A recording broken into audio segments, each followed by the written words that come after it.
Well, good morning, good afternoon, or good evening, depending on where you are in the world, and welcome to today's SecurityBoulevard.com program, brought to you by Techstrong and Adaptive Shield. My name is Cody J. Brown. I'm the host of Techstrong Learning, and we do have an exciting presentation ahead. First, I do have just a couple of housekeeping notes to cover. So today's session is being recorded.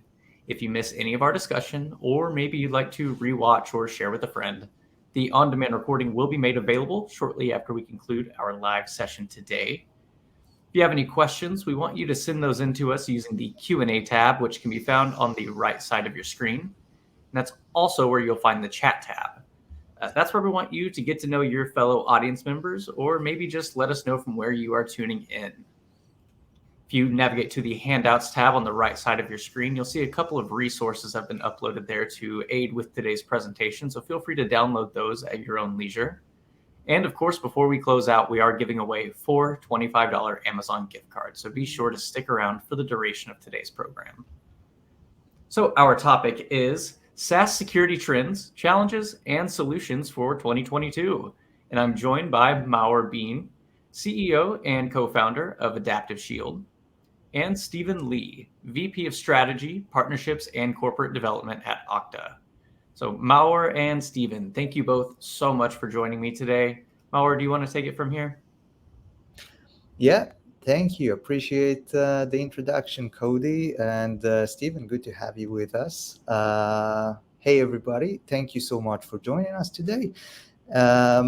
As Cody said, today's topic is SaaS security, and we are going to talk about the SaaS security trends, challenges in this market, why SaaS security is so hard, and available solutions, in this market. So let's walk you through.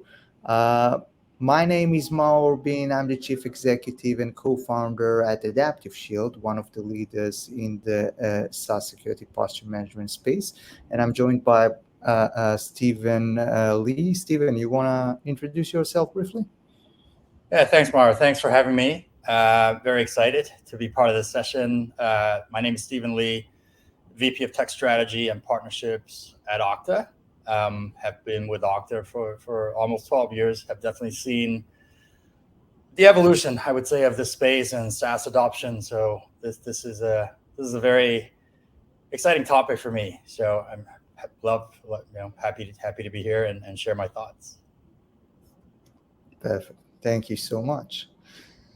So before we start, maybe a bit about ourselves. So Adaptive Shield, as I said before, is one of the leaders and pioneers of this emerging market of SSPM, SaaS Security Posture Management. And we help organizations really to get complete controls, on their entire SaaS estate. We connect to all your SaaS application, monitor configuration settings that could eventually lead, to security threats, monitoring, privilege roles, activity monitoring, third-party application, and do this analysis of users and device relationships. As you can see here, we are backed by top-tier VC inside partner Vertex Ventures as well. And Stephen here is, not just a friend, but Okta is actually, one of our investors as well. Stephen, you want to say a few words about, the investment, which was, I know it was a long time ago, but, I mean, obviously, we see traction in this space. If, for those who don't know Okta, obviously, we help people get access, anyone to get access to any SaaS applications from any devices. And if you think about that the security aspect of SaaS products, obviously, the authentication piece is a big piece, and there's also authorization, right? To the extent that we control, let's say, the roles and groups that a user has access to. Well, there's a bit of the application that we also don't see, right? Things around the backend configurations, and we're going to talk a little bit, I know, about third-party app, the consent around all that. This is extremely interesting because if you think about it, it's a continuous end user journey. You're able to log in on the first day, what you're able to do, what maybe developers are able to do to connect their applications to your SaaS app, what third-party apps are able to do to connect to your SaaS app. There's a lot of stuff happening around outside of what Okta is able to manage, right? And these are all configurations happening within the applications. And so for us at Okta, we see a lot of customers that are facing, these type of problems. So for us, obviously, excited to see how Adaptive Shield can help solve these problems, but it definitely is an evolving space. The SaaS adoption, yes, is very high, but it's still growing, and various SaaS apps are also evolving differently. So it's a very exciting space for us to be a part of. Yeah, and for us, it's also a very exciting and interesting partnership as we partner with the leader of identity and access management and the leading solution in this market. So thank you, Stephen. Let's jump into the agenda. Let's drill down a bit and talk about what we're gonna talk about today, actually. So we're going to talk a bit the SaaS application timeline and the challenges, as promised. And we are going to talk about what exactly is SaaS security posture management in details, understanding, the difference between, the different solutions out there in the market. What's the difference between a CASB or CSPM, which is pretty similar if you think about it. Right, so SSPM stands for SaaS Security Posture Management, and CSPM is actually Cloud Security Posture Management. Why are they different, and what is the different value proposition each one of the solution brings to the table? And we're gonna cover also, the SSPM survey, or the SaaS Security Survey, that we conducted alongside with the Cloud Security Alliance. We're gonna talk about the findings and insights of this report, and also gonna briefly talk about best practices and trends that we're seeing in this emerging market. So going back to the presentation and talking a bit more about the problem. I mean, obviously, when you look at this slide, the problem is not new, and I think this slide illustrates pretty well the challenge that we are all facing today in securing, our SaaS estate, right? Adoption of SaaS application is obviously skyrocketing, right? Many on-prem and traditional solutions now have, SaaS offering. Stephen, what do you think? Any stats you can share, with us of what Okta is seeing in terms of, the SaaS application adoption? Yeah, and so I think this chart really echoes very nicely to what I've seen. Again, having been with Okta for a little over a decade.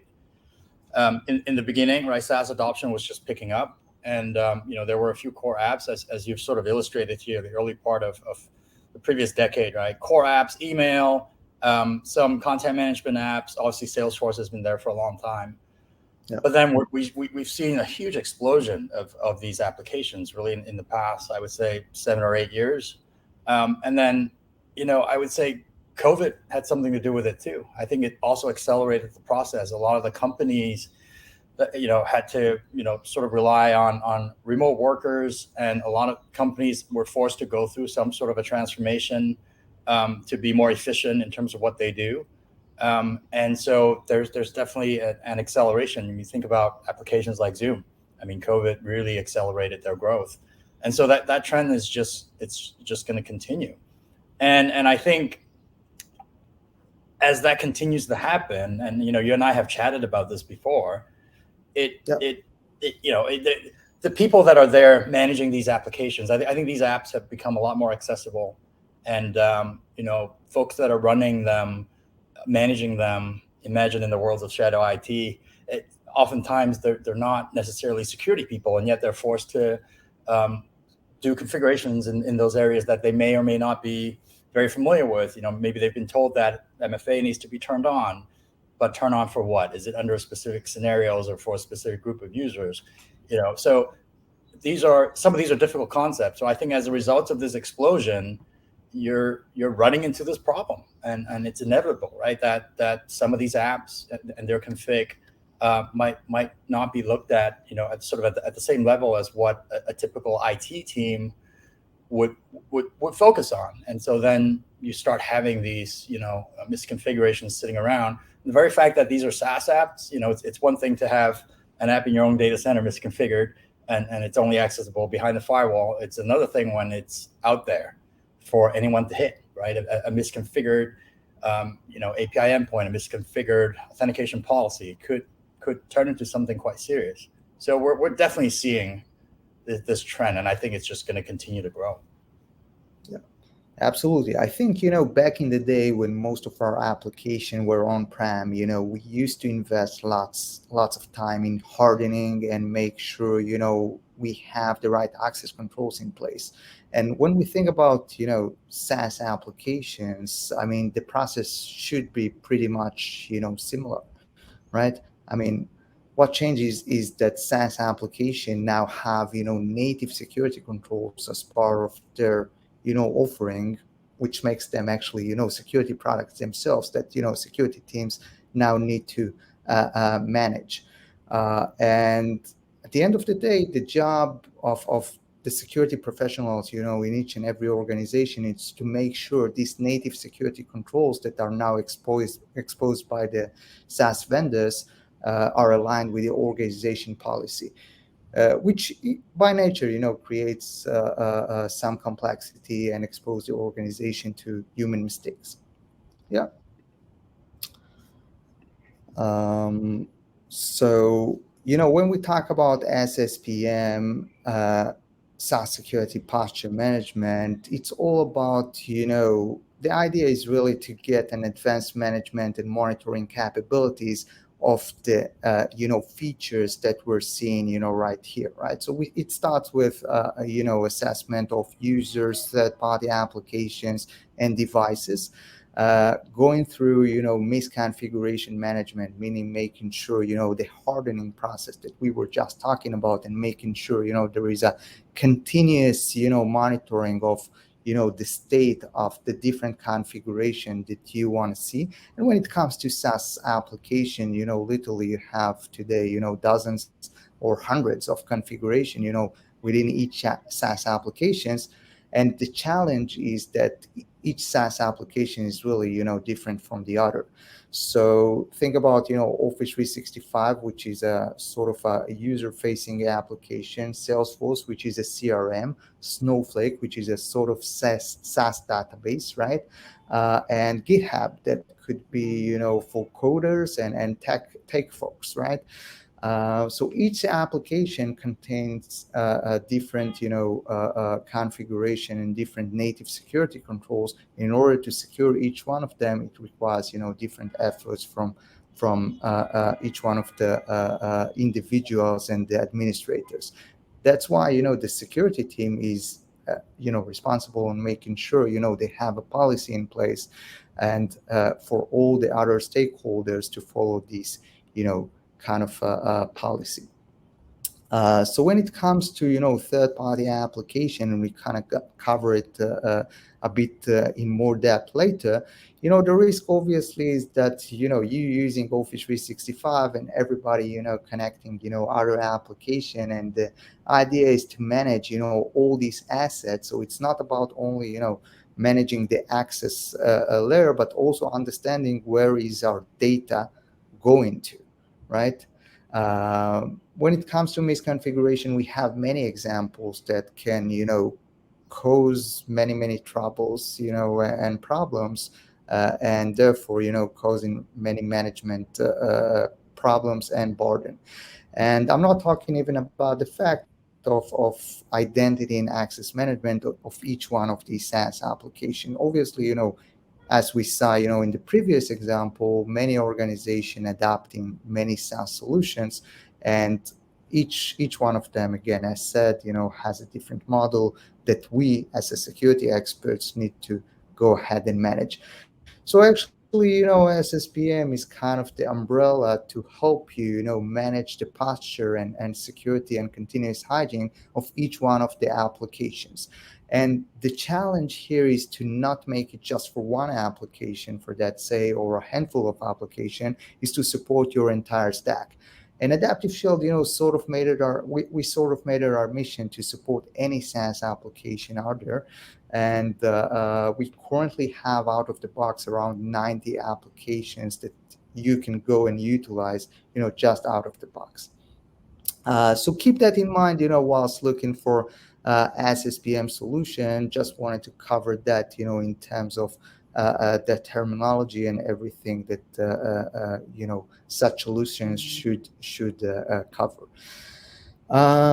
So we can talk a bit about the differentiator between other solutions in this market. So when it comes to CSPM, Cloud Security Posture Management, it must sound the same, right, and sound similar, but it's quite different because CSPM solutions, they address infrastructure as a service, in some use cases platform as a service when they're within the IaaS components. But when it comes to SaaS application, there is a gap, and these tools are not covering it, and there is a good reason for that, right? Because the idea of securing infrastructure is quite different from securing an application. So, for example, in CSPM, you can find capabilities like open port of a specific application, and in SSPM, it's more on the application control, like MFA and access control issues, and more. When it comes to CASBs, so the focus over there, so obviously CASBs are there to help securing also lots of SaaS application, but the focus over there is having mostly DLP capabilities and detection controls around this area. So when it comes to identifying PII or content within your SaaS application or files, it makes sense to consider a CASB. But when you need a proper solution to manage your hygiene in general continuously, and have all the native security controls managed in one place, you should look probably on SSPM. Because as I said, it's quite different and different capabilities when it comes to considering the two.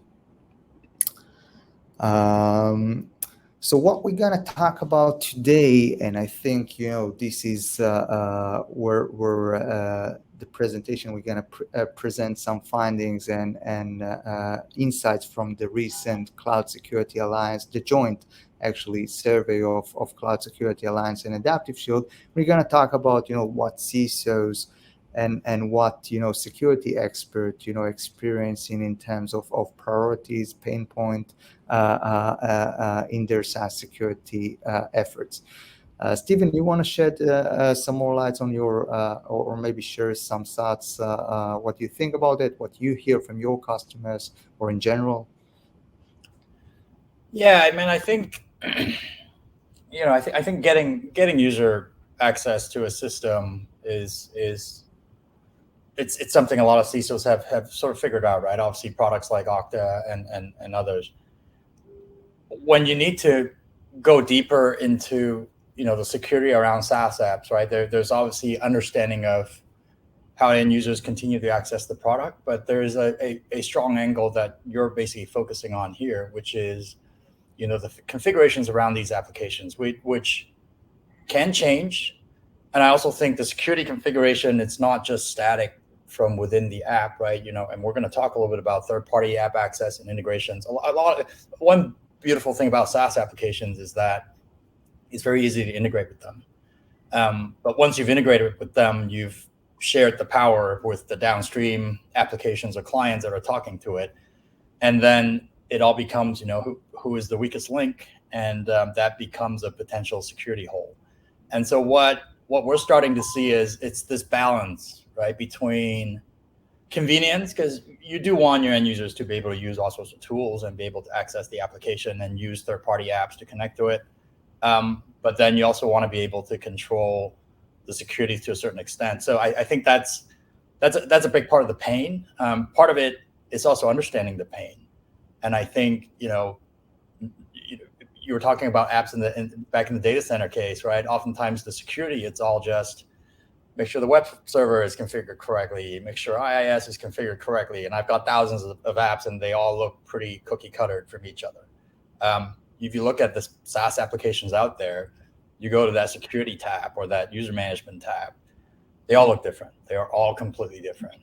And so sometimes you almost have to be that app expert to be able to know what to do. So yeah, I think this is a big part, definitely a big part of the pain, and it's not an easy problem to solve. Yeah.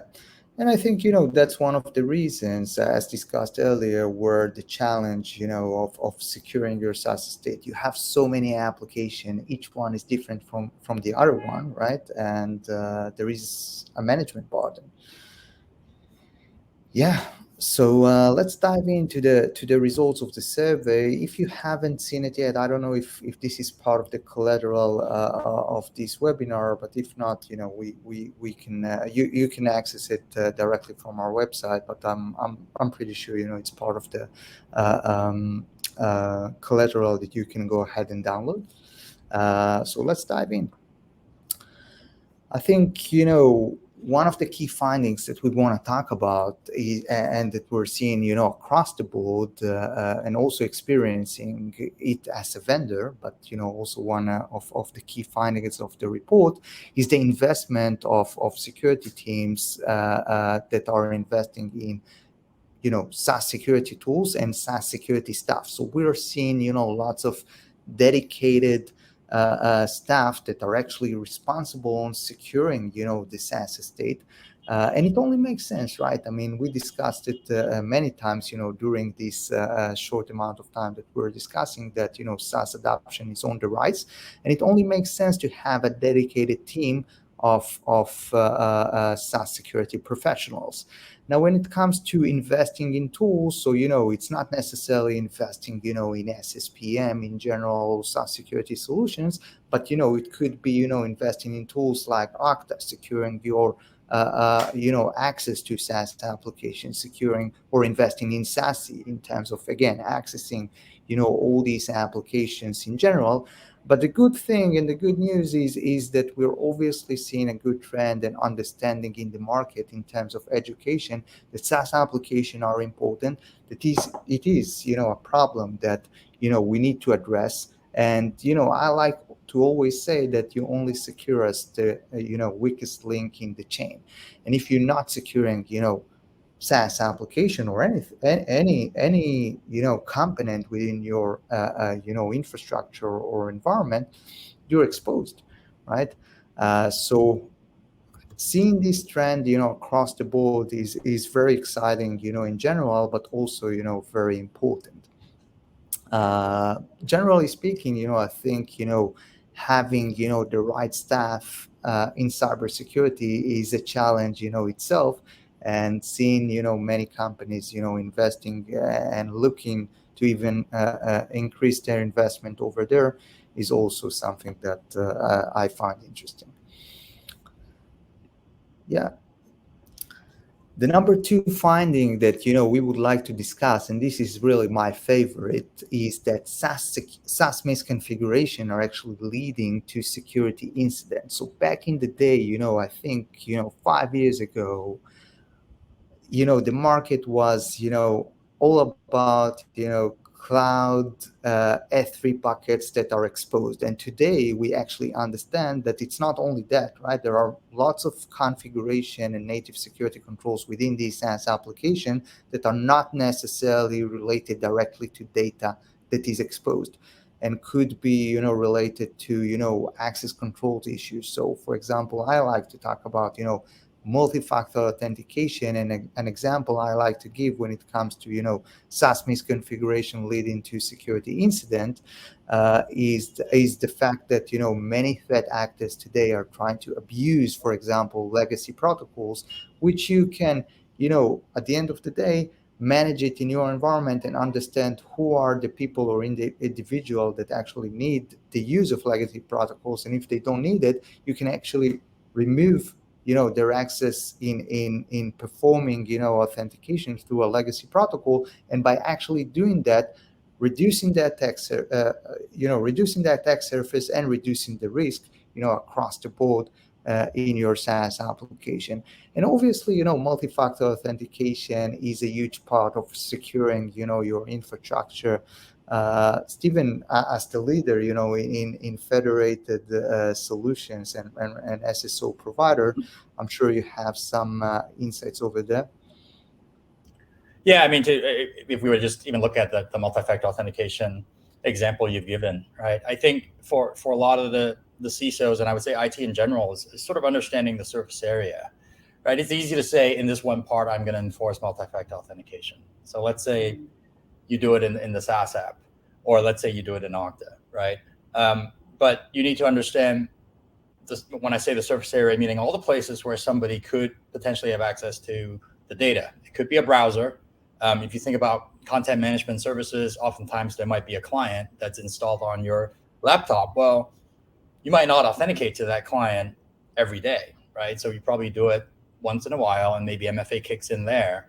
But what happens afterwards, right? Then your weakest link becomes your laptop. Well, what if my laptop is, never, the screensaver never comes on and it's always just up and running? Then that now becomes the weakest link. So I think people are now more aware of these concepts, whether it is, checking for device posture or MFA and things like that.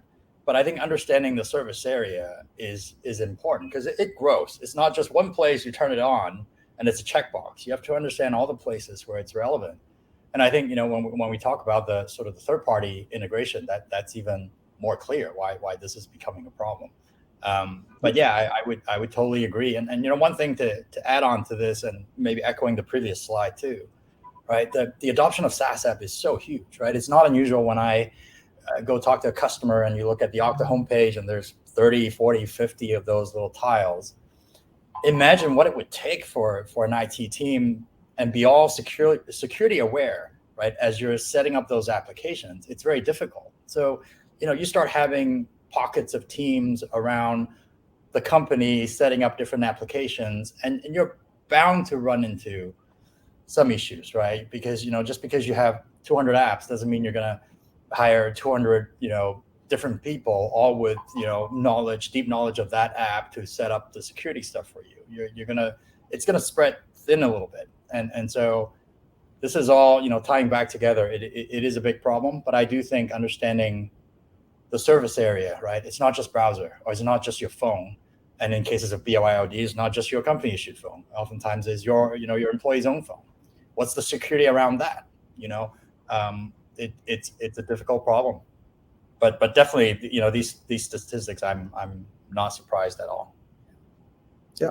And I actually like the fact that you mentioned, that the challenge is not only, misconfiguration and native security control within the SaaS application, but what happened, after you log in, what's going on, within your device, what's going on, across the board, right? So you need to understand also that your device is, being managed by, an NVM solution if you have in place, or, other tools that might help you, get a better understanding of what's going on with your users. So if, example, you're seeing, an Office 365 admin, and this user, has, 3 critical vulnerabilities on their device, right? So this is obviously a huge problem, right? Because this user is not only, a regular user accessing, SaaS application. This is an actual admin with privilege roles, and could be, a potential risk, to the organization. So yeah, super interesting. Let's move forward. Yeah. So I think, when talking about misconfiguration and SaaS security in general, what we're seeing and what most of the, security professional that we were talking about, as part of this survey was experiencing, are actually lack of visibility in terms of understanding exactly what is going on, within their environment, and too many people or departments with access to these SaaS applications. And this is obviously, this is something that is by nature, right? Because, these SaaS applications are being managed by definition by other people than security folks, right? So take Salesforce, for example, right? Salesforce is being managed by, the sales department or marketing department, or, definitely outside, sometimes, the IT department, but most definitely, out of the security department. So, having this in mind, obviously, you coming to a security professional. A security professional will come to, an admin of an app, and they will ask them, "Hey, is the app is secure?" They're gonna probably respond, "Of course, the app is secure, but we'll do everything you want us to do. Just tell us what to do," right? And the response of the security team is, sometimes, they go ahead and research, and sometimes, they just don't have the time in order to provide the relevant feedback to the, SaaS application owner. So this totally makes sense to me, and this is something we're also seeing, across the board. But it was also good to see, how people are aware in terms of the trends, we're seeing in the market. Steven, any thoughts here? Yeah, no, I absolutely agree with you. I think not only are they, too many departments with access to the settings. Obviously, people that are not familiar with security may, push the wrong button or turn on the wrong switch. I think the other thing also is, within one app, you also have multiple parties with access to the security settings, right? So sometimes you might not be doing something that's wrong. Maybe you decide to, for a certain role or a certain permission, you decide to have additional people inheriting that entitlement, which is fine because people wanted access. But then maybe somewhere else, someone has associated that role with a certain set of APIs being accessed, and the two people aren't talking to each other. So all of a sudden, two harmless things, when you put together, you've exposed something that you probably didn't intend to. And so I think not only is there a problem with, folks in different, business departments outside of IT that might be working on these apps having access to the settings, but I also think the coordination across the people within IT to make sure everything works, right? And if you think about a company, the coordination of how you would deal with managed devices, laptops that you issue to users, and the coordination of how that works with your identity provider, and then the coordination of that and how that works with the various SaaS applications and access, it's a huge task. And I think that lack of visibility sometimes, is it's not because it isn't there, but it is very difficult to do. And something we still err on the side of, like, productivity, convenience, making sure people can get to a lot of things. And sometimes we need to kind of take a look and have that holistic view, but it's easier said than done, to be able to be aware, to be made aware of all the different things that could add up to something that's potentially dangerous. And that, that I think this is all making sense. And in some ways I don't want to say we sort of know this would happen, but it makes a lot of sense that this is happening, right? With the way the SaaS apps and the adoption and how they're being used. So in some ways this is inevitable, but certainly makes sense to me. Yeah. I can tell you more than that. I can tell you that, one of the reasons maybe for lack of visibility is for some of these, settings or native security controls are not necessarily, accessible through the UI. So for example, in Office 365 or Microsoft 365, right, there are some settings that are only accessible through, the PowerShell interface, right? Which, if you're not an Office 365 admin that is very familiar with the platform, chances that your lack of knowledge base, and therefore, there will be, a lack of visibility of all these native security controls. So I think, we can agree on the fact that, one of the challenges is that, obviously, too many people are having access, but I think, one of the things that are leading to it is, too many applications and too many owners. And the main challenge is to bridge the gap between the two entities, right? The security team and the application owner. So, yeah. Yeah, so this is a slide I like very much, and which leads us to the number 4 key finding is that what we're seeing here is that SaaS-to-SaaS, or as many people like to call it, third-party application access, is a top concern in many organizations. It doesn't mean it's the only concern, right? When it comes to SaaS security, as you can see here, many other factors should be considered, like lack of visibility that we just discussed, and lack of understanding the security model, lack of knowledge base, lack of automation, and sufficient amount of people that can actually handle all these SaaS applications are all concerns of security professional. But the top concern was the connectivity of all these little plugins that you give permissions, somehow, and click through without even hesitating, right? So this is something, we also see across the board, and should be an important, feature as part of your SSPM and SaaS security posture strategy. And not only for one application. Doing it just for Office 365 is not enough. You need to do it across the board, right? And when you do it across the board, it also gives you might help solve another problem in getting a discovery of your SaaS estate, and maybe finding applications you didn't know were there. Yeah. So Stephen, I know you like this topic a lot, and you have lots of things. I would say maybe go to the next slide, just so people are familiar with what this is. And yeah, to me, this is exactly what I was talking about, right? Which is understanding the surface area. I mean, I think we're all guilty of having done this at some point, whether it's granting permission for access to files, or I think the one I see a lot is granting access to your calendar, right? From third party conference call recording apps to setting up calendars. You put a link in your user profile and you get to see all my hours and things like that. Very convenient, very powerful tools.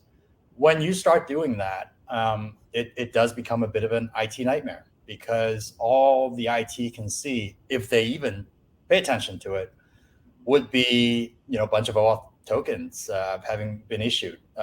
Not a whole lot of idea what those apps are, and so talking about the weakest link and talk about the surface area, it's growing exponentially, right? And it becomes very difficult, right? And I don't think most IT teams would want to stop anybody from using those calendar apps, because they're extremely useful, right? The reason for doing that is I don't have visibility over everyone's calendar. And so the convenience is to find a way so you can see my calendar, I can see yours. But when you do that, right, it is potentially problematic. And so this is something that we definitely want to pay attention to. And I would say, OAuth is one key piece, but there are other examples where it might not even be OAuth. There are lots of third-party apps out there. Sometimes even they would be IT blessed, right? That some configuration has been done between the two apps on the back, but without really thinking about the security implication of it, right? Because if you take an example, all you need is one app to be tied to an app that's MFA protected and federated single sign-on and all that. But if the other one doesn't have the same level of security, then you've exposed the weakest link. And so to understand that full surface area, and I use that term a lot, I think that's part of the challenge for the CISO. Absolutely, I totally agree, and I like the fact that you mentioned there are other components in terms of third-party components that can also be a huge risk to the organization, like Chrome extension and stuff that are not necessarily direct have direct access to your SaaS estate, but in some way they do have, which I like. The one thing we should keep in mind is that also when it comes to OAuth application, I mean, we actually grant access to some executable that is actually running behind the scenes and performing action on behalf of the application, right? And we used to see it all the time when it comes to our endpoint and executable files on our endpoint. When it comes to OAuth application, this process kind of seemed very smooth, But we need to remember that behind the scene, there is an application that is asking us for permissions, and we're granting it as part of the OAuth flow, right? And as we can see, in the previous example, like in the previous slide, they could ask for many,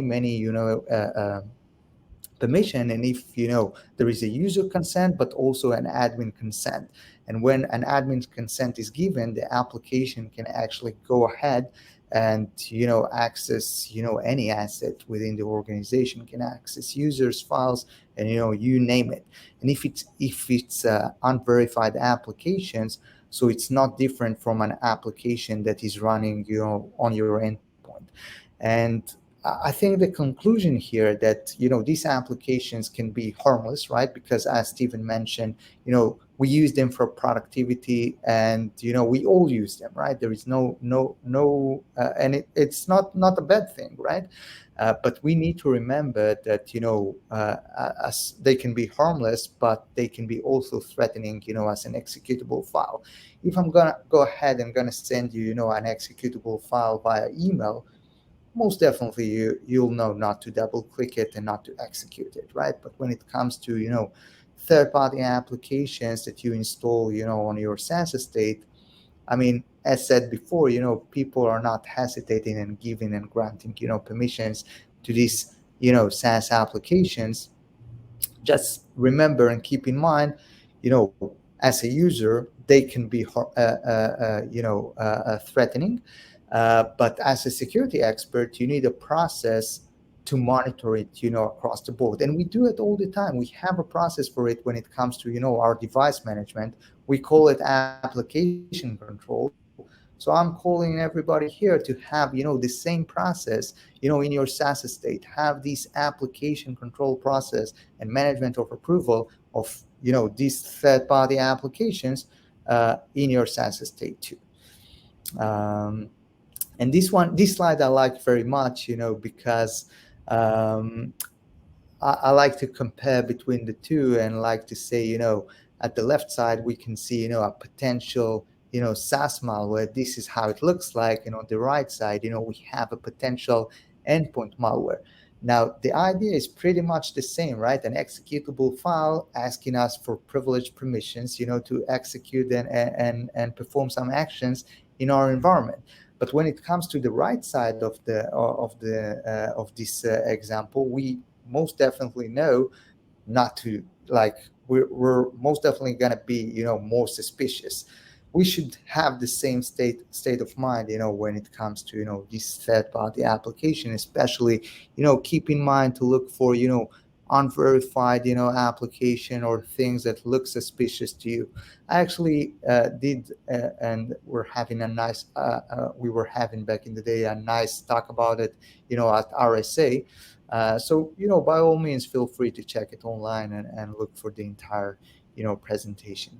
Yeah, and I like this slide too, because the term malware sounds a whole lot worse, right, than a consent flow.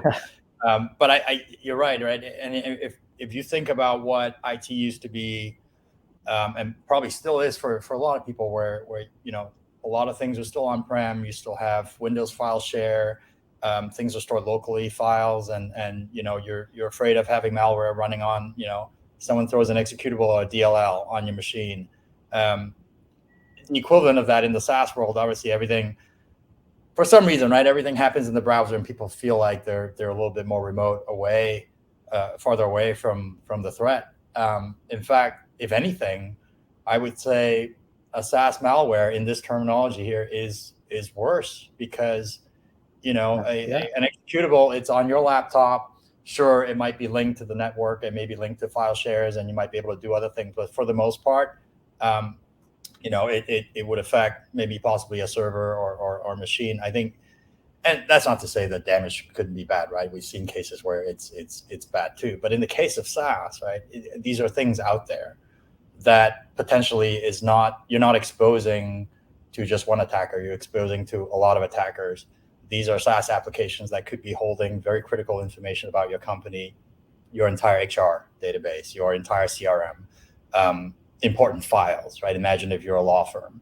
And so the threat is there. It might seem like it's not as bad, but in some ways, I would say if you really look at how companies are evolving and your dependency on SaaS, you're putting all your eggs in these SaaS assets, and you really need to protect them. And so I think this is a great slide, because even for me, when I look at it, I worry a whole lot more about stuff on the right-hand side, maybe because I've been conditioned to. But on the left, you think a little less. It's a little friendlier. And I think we also go through that motion a lot in the consumer side of our life, which, using your Gmail, getting consent so that I can log in, or sharing details with other applications. We're used to seeing this consent page. And I think sometimes it's difficult for end users to look at it and doesn't think that, I'm just letting, I'm just logging in with my Gmail and letting them see my contacts and things like that. It's not that. This is about a work identity. This is about work data. This is about your company, and that context switching sometimes is hard. So I think I do think this is a great slide. Yeah, couldn't agree more, Stephen. I mean, we all worried about the executable file that gonna harm us, but at the end of the day, there is a new threat and a new imagined threat that we seeing more and more these days. And threat actors, what they like to do is they use good features, right, for bad things. This is always what I like to say. Threat actors are using good for bad, right? And this is a perfect example for it, right? Third-party application are obviously a nice feature, within all the SaaS application, and OAuth is a good protocol that we should all be using, but we need to do it in a secure fashion. Yeah. So yeah, when it comes to organizations and how they detecting and managing today threats and SaaS misconfigurations in general. So some organizations are doing it manually, and in order to do it manually, I mean, you can obviously imagine how hard it is to do it for just one application, but you do it across your entire stack is really an impossible task.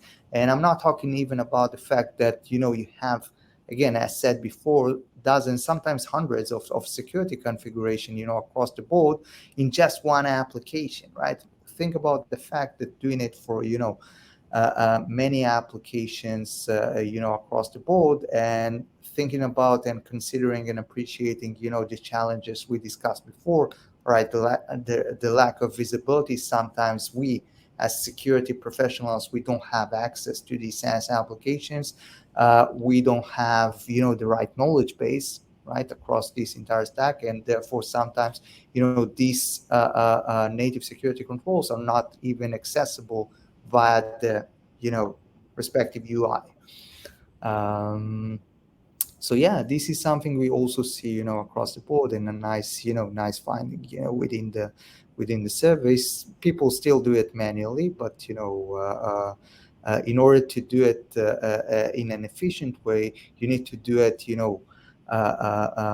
at least in a continuous way, right? Because I like to always talk about the fact that I like to call this process a continuous hygiene for a reason, because it reminds me cleaning your house, right? And cleaning your house might take you like, if you do it once a year, no one does it once a year, right? We all do it once a week or several times a week. But if you'll do it once a year, I mean, obviously it would be harder from time to time, and you're gonna miss lots of stuff.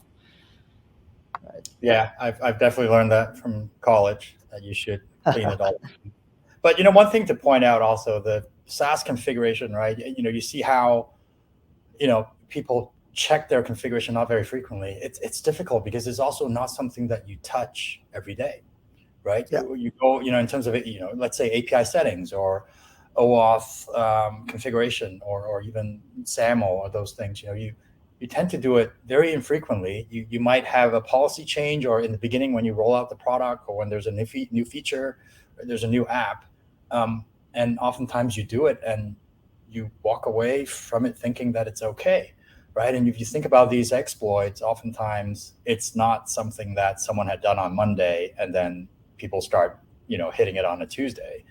Oftentimes it's a door that's been left open for a long time. And then when people go back and they realize, oh yeah, last Christmas when we rolled this out, we did something. And then slowly people realize, and that's the thing. So it definitely is, on the one hand, you want people to do it more often, but on the other hand, I think also doing it manually would be very tough, right? And to your point, if there's something that can continuously be monitoring the settings and be aware of any changes or any anomalies, that is something that would be extremely useful, I think for a lot of IT departments out there. Yeah, precisely. And, even knowing that, everything is okay and secure is also of value, right? I mean, and whilst doing it manually, if you do it, repeatedly each and every day, sometimes, you're going to miss some stuff because, obviously if everything is okay, it's really hard to see the difference, from time to time, right? Because you get used to the process. And while you let an automated solution do it for you, it's not going to be missed because, it's all deterministic, right? There is a certain, routine that is part of the process.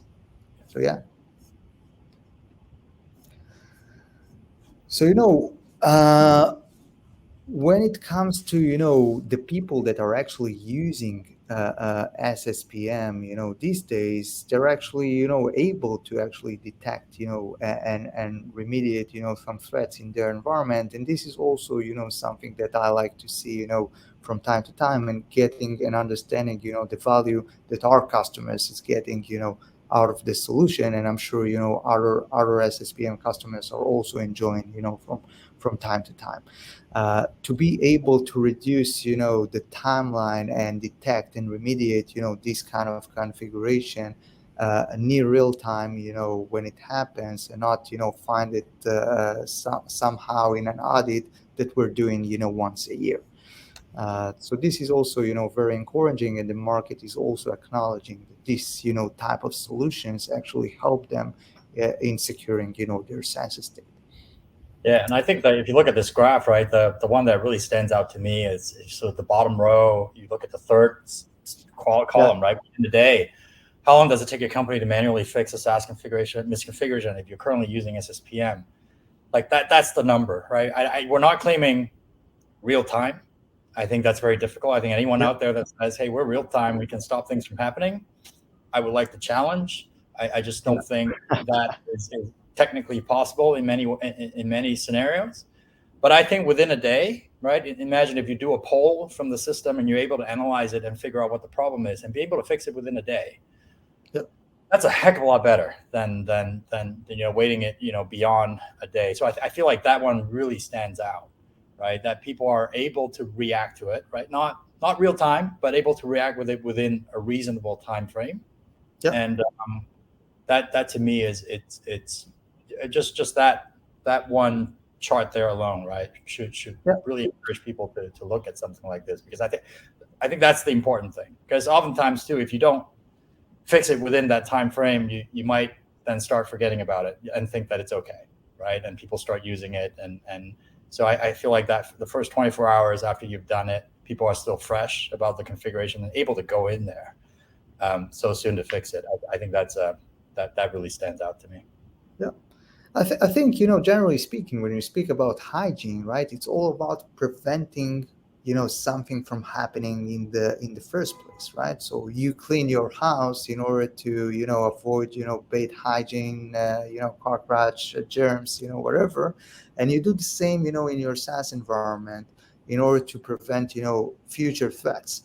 Right. So this is also something that is important, and people are able to see it, within a day and react to it, actually preventing threats from happening in the first place. Correct. And I think, we go back to an earlier topic, right? We talked about, the kinds of people that would be there managing the systems. And yes, you can hire the best IT folks, you can hire the best app admins, the best security experts.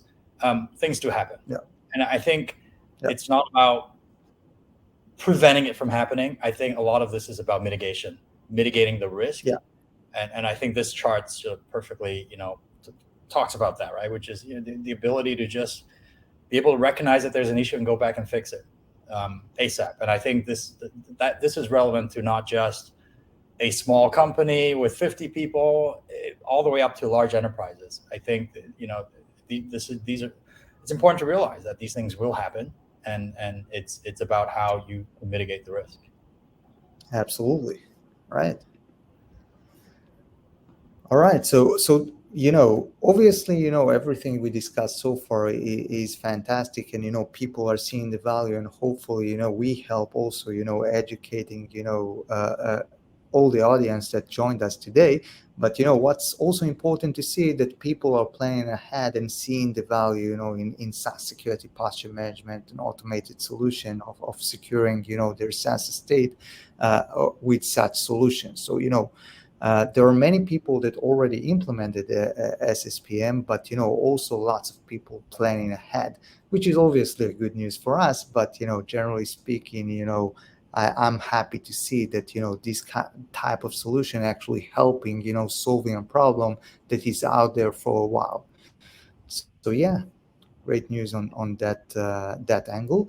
And some actionable insights for you who are watching, in terms of what you need to do in order to get some sense how you're doing in terms of our solution. And it doesn't matter if you use SSPM or SaaS security tools. You need to first understand and get visibility across all your SaaS security setting. And it doesn't matter if it's a global security setting or a user security setting, user privilege, user permissions, including the access of third-party application, the different access they have, what application are approved, having some sort of a allow list of applications and application control process as you described.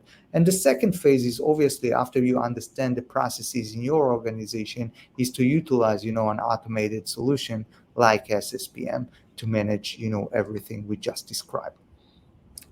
So yeah,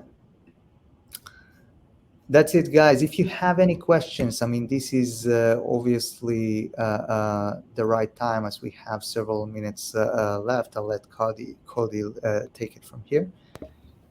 Sure. So we do have just a couple minutes left. So let's see how many of these questions we can get through.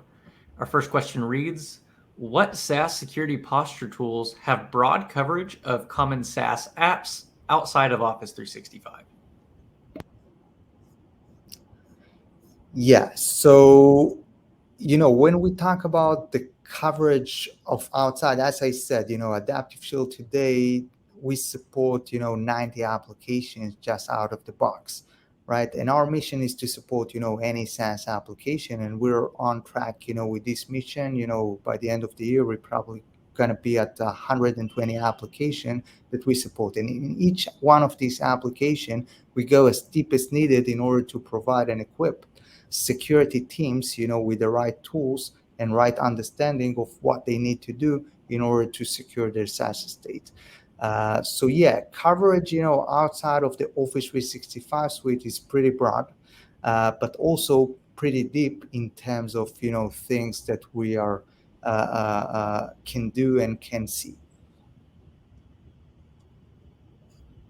Yeah. All right, so we'll go ahead and tackle one more question while we've got you here. So are there best practices I can implement to protect myself?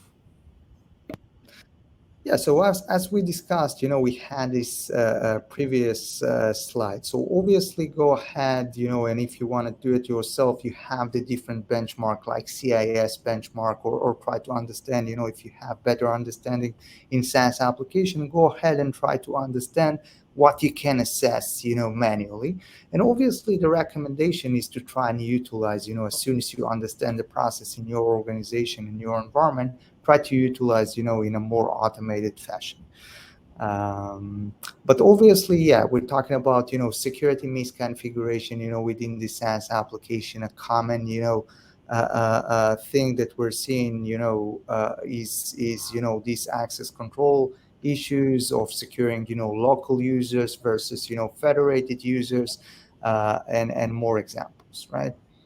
I think, yeah, to add to that, right, I use the term surface area. I think as an IT professional or CISO, have your team look at every SaaS product that your company is using, and I'd say start looking at the entire service area, right?